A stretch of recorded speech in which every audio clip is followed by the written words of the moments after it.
true believer in diversity in your workforce. There's nothing like having 13 different nationalities working for you. That tends to make you realize your strengths and quickly realize your weaknesses when it comes to managing people. You know, the action of getting up every day and making sure you're working the hardest you can, thinking the smartest you can, as well as sharing that knowledge that you learned with the next generation of people, all people. David Cathy from Odessa, Texas asks, well, I'm kind of curious, is there such a thing to where safety is too much that it becomes a hazard? So David, I would have to say, I don't necessarily disagree with you, but every company has an SMS. They have a system in place, and you have to understand that if you don't follow that system, then there'll be, things happen later in the future. The system's there. The system's written in blood. Some people drive it to the final degree. It's very important that you learn, that you understand, and that you know your company's safety management system. Can it be used improperly? Absolutely. But there's no sacrifice for safety. None whatsoever. Priority. And priority, once safety, you get safety taken care of, performance and safety fall hand in hand.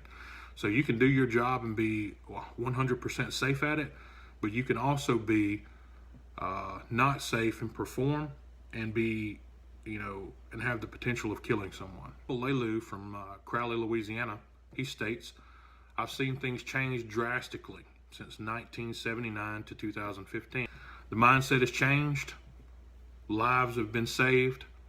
Maimed, crippled bodies are no longer accepted as a byproduct of the industry.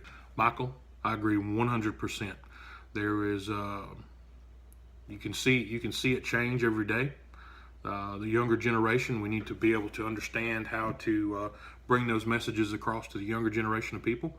And I believe we have gained some serious ground in the last 20 years. The way these rigs get contracts and the way these rigs get employment, and the way that they pick up additional work is that they all look at their safety records, so they look at their safety records, they look at their performance. We won't be using safety as a crutch. Safety is there, the SMS is there, follow it, be safe, but perform. Bill Schumacher states, just try and hire the best people. Diversity for diversity's sake is foolish and counterproductive. Bill, sometimes hiring the best people is hard. Good people, when you hire good people is supposed to bring good people.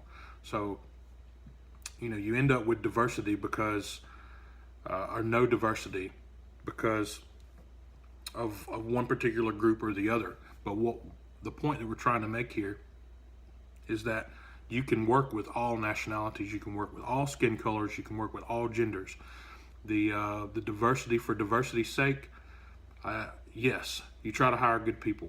But sometimes those good people that you thought was good people don't turn out to be good people at the end of the day. I'm not going to throw someone in there that's not trained for the job, and that is not ready for the job, and that it's not professional. Larry Henderson states, diversity is a ridiculous concept. You either make a hand or you don't. The problem is, Larry, that there's people out there that are hands, and they're not able to get jobs sometimes because of the color of their skin, their gender, or where they're from.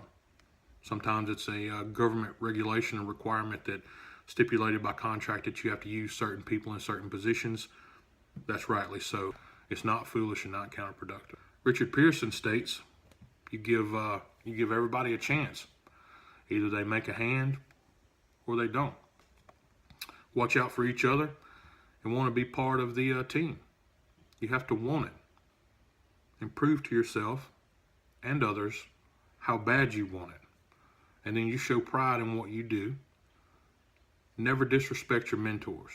That's some great information, Richard. You're exactly right. You respect everyone. And mentors sometimes don't get the respect that's due to them. But hey, it's all about training people, and it's all about communication. Bruce Piot from Middle Texas states, and on that note, unlike. We asked him to clarify, and still there's no comment. Neil Paul, a field engineer with Welltech, states, "You leave the PC at your graduation and learn how to take a prank." Well, Neil, I'd have to say that pranks are frowned on these days. You know, there's no SMS out there that's got horseplay is okay in it, for sure. Follow your company's plans, follow your company's safety management system, work accordingly. Some stats from the API. It was published on female employment in the oil and gas. Women are projected to account for 185,000 of the total job opportunities through 2030. Jobs such as engineers, accountants, general managers, and geoscientists. Those will reach nearly 70,000 by 2030. Most women are not familiar with the job opportunities that are currently out there, as well as the career development available. So what we need to highlight these women who are already there and in position, so that this helps other women see the possible futures that the industry may hold for them. We also want to introduce Women Offshore. It's a platform to get the message out about women. We've been asked to do an interview, and we're going to be doing that close in the future. So stay tuned here at Humans of Oil and Gas and gwilliamsink, and take care and work safe.